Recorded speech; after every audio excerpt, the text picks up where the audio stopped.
नमस्कार, राज्य सरकार या यूट्यूब चॅनलवर पुन्हा आपलं स्वागत आहे। पाहूया बातमी महत्त्वाची।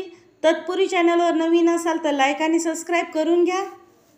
सरकारकडून वाढीव भत्ता जरी देण्यात येत असला तरीही मिळण्यासाठी अनेक अटी घालण्यात आल्या आहेत, तर त्या पूर्ण केल्या तरच वाढीव भत्ता मिळेल। या अटी व्यवहार्य नसल्याचे कर्मचाऱ्यांचे म्हणणे आहे।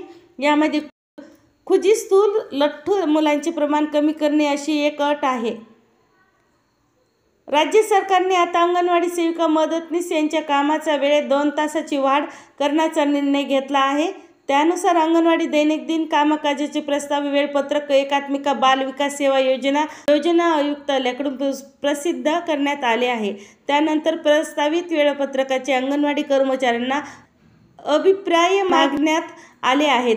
निर्णयानुसार कर्मचाऱ्यांच्या वाढीव कामासाठी प्रोत्साहन भत्ता सुद्धा देण्यात येणार आहे। मागील काही महिन्यापासून या कर्मचाऱ्यांना नियमित मानधन मिळत नाही, त्यात आता कामाचे तास वाढले आहेत।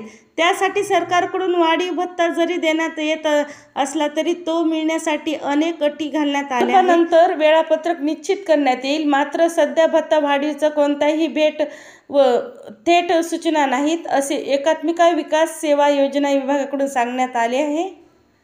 धन्यवाद। असेच नवनवीन व्हिडिओसाठी चॅनलला लाईक आणि सबस्क्राईब करून घ्या।